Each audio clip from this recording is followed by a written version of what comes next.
Veeru academy के YouTube channel पर आप सभी साथियों का स्वागत है डियर। बात करेंगे शिक्षा जगत से जुड़ी हुई तमाम महत्वपूर्ण खबरों पर। लेकिन आगे बढ़ने से पहले जितने लोग चैनल पर पहली बार जुड़ रहे हैं सब्सक्राइब करके बेल आइकन प्रेस कर लीजिए। डियर, आपकी स्क्रीन पर पहली अपडेट आप देख सकते हैं। यहां पर नरेंद्र मोदी जी ने कहा है कि रिजर्व बैंक के आंकड़ों ने फर्जी खबरें फैलाने को चुप कराया।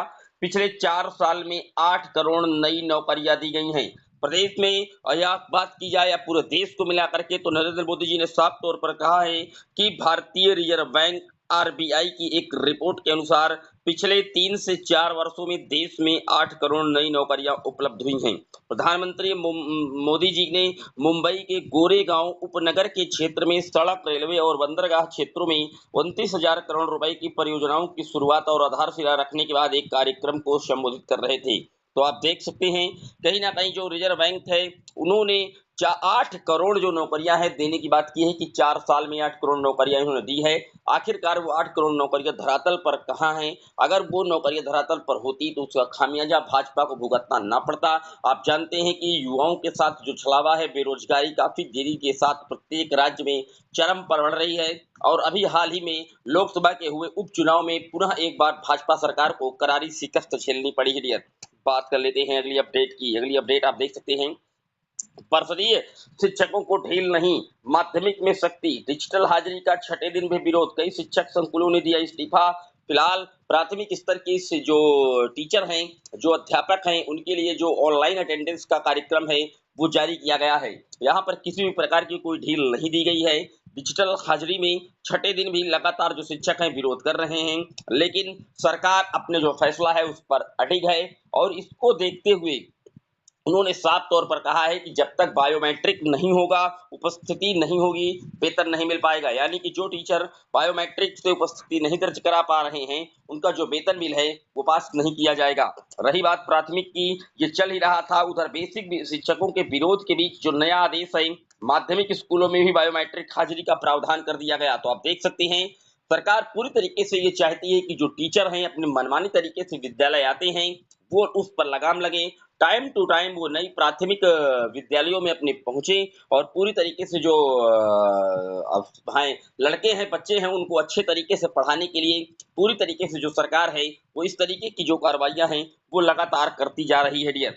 बात कर लेते हैं अगली अपडेट की। अगली अपडेट आप देख सकते हैं, 7 राज्यों में हुए विधानसभा उपचुनाव में एनडीए को झटका लगा। उपचुनाव में इंडिया को 10 और एनडीए को 2 सीटें ही दी गई हैं। इसका साफ तौर पर असर है कि जो बेरोजगारों की, युवाओं की टीम है, बड़ी तादाद जिनकी संख्या की है, निश्चित तौर पर कहीं ना कहीं वो भाजपा से उनका जो मोह है भंग होता जा रहा है। भर्ती प्रक्रिया को आगे बढ़ाने के जो ये सबसे बड़ा नतीजा है वो उभर करके विपक्षियों के द्वारा बताया जा रहा है। बात कर लेते हैं अगली अपडेट की। अगली अपडेट आप देख सकते हैं, चिकित्सा अधिकारी की 8 भर्तियों में 1383 पद खाली रह गए हैं। उत्तर प्रदेश में यूपीपीएससी के चिकित्सा स्वास्थ्य एवं परिवार कल्याण के तहत चिकित्सा अधिकारी के 1 महीने में घोषित 8 परिणामों में 1714 पदों में 1383 यानी कि 80% जो पद हैं वो खाली रह गए हैं। आप पूरा डाटा देख सकते हैं डियर। बात कर लेते हैं अगली अपडेट की। अगली अपडेट, एनटीए का बदला रवैया, छुपाने लगी सूचनाएं। यूजीसी नेट और नीट यूजी जैसी राष्ट्रीय स्तर की परीक्षाओं में सामने आई गड़बड़ियों के बाद विवादों में घिरी नेशनल टेस्टिंग एजेंसी एनटीए ने अपने कामकाज में सुधार, अधिक पारदर्शिता बनाने की जगह अब चीजों को छुपाना शुरू कर दिया है। इसकी शुरुआत 10 जुलाई को शिक्षकों के प्रवेश से जुड़ी परीक्षा N C T national common entrance test से कर दी है। इस परीक्षा में कितने छात्रों ने हिस्सा लिया, कितने केंद्रों यह परीक्षा आयोजित की गई और ठीक तरीके से संपन्न हुई या फिर कोई गड़बड़ी पाई गई जैसी जानकारी उसकी ओर से नहीं दी गई है। आप जानते हैं कि नीट यूजी का पेपर जब लीक हुआ है तो एनटीए पूरी तरीके से घिरी हुई है, केंद्र सरकार घिरी हुई है, सुप्रीम कोर्ट में लगातार मामला चल रहा है। और इसको देखते हुए जो अभी परीक्षा शिक्षकों की कराई उस पर एनटीए पूरी तरीके से जो अपना बयान है वो पूरी तरीके से क्लोज कर दिया है, तथ्य छुपाने लग गया है एनटीए भी। बात कर लेते हैं अगली अपडेट की। अगली अपडेट आप देख सकते हैं, स्क्रीनिंग परीक्षा के पेपर में डिजिटल लॉक वाले बक्सों में होंगे सुरक्षित। उत्तर प्रदेश लोक सेवा आयोग पीसीएस, आरओ, एआरओ जैसी महत्वपूर्ण भर्ती परीक्षाओं की तरह सीधी भर्तियों की स्क्रीनिंग परीक्षा में भी प्रश्न पत्रों को लोहे के बक्सों में सुरक्षित रखा जाएगा। स्क्रीनिंग परीक्षा भी लाइव स्ट्रीमिंग होगी और आयोग में स्थापित कंट्रोल रूम से परीक्षा पर सीधी नजर रखी जाएगी। तो आप देख सकते हैं सीधी भर्ती में भी स्क्रीनिंग परीक्षा का महत्व बढ़ाने के कारण पारदर्शिता को जो उठाए जाएंगे। ये परिवर्तन और पारदर्शिता को लेकर के लगातार जो आयोग है कर रहा है। ताकि पेपर लीक जो सबसे बड़ा मुद्दा है भारत में प्रत्येक राज्य में, उससे निपटा जा सके। डियर बात कर लेते हैं अगली अपडेट की। अगली अपडेट बीएड वर्सेस डीएलएड से जुड़ी है। आप जानते हैं अभी बीएड को पुनः प्राथमिक स्तर की शिक्षक भर्ती के लिए पात्र कराने के लिए जो नगीना से सांसद हैं चंद्रशेखर उर्फ रावण भाई जो भीम चीफ हैं, उन्होंने एक लेटर जो है केंद्रीय शिक्षा मंत्रालय धर्मेंद्र प्रधान जी को लिखा था। बाकायदे उन्होंने सारी चीजें उल्लेखित की और उनकी मांग है कि जब गजट बना था 28 जून 2018 से और 11 अगस्त 2023 को जब सुप्रीम कोर्ट का जजमेंट आया, उसके बीच के सभी बीएड करने वाले अभ्यर्थियों को प्राथमिक के लिए पात्र किया जाए, क्योंकि उन्होंने एनसीटी के गजट को लेकर के बीएड किया था। शिक्षा मंत्रालय के द्वारा जो सर्कुलेशन जारी किया गया था उसको देखकर उन्होंने बीएड किया था और उसके बाद सुप्रीम कोर्ट ने उनको इनवैलिडेट कर दिया। इसमें उनकी कोई गलती नहीं। इस तरीके का उन्होंने लेटर लिखा और इसके बाद डीएलएड के जो कैंडिडेट हैं उन्होंने चंद्रशेखर उर्फ रावण भाई आर्मी चीफ पर जो अपना मोर्चा है खोल दिया है।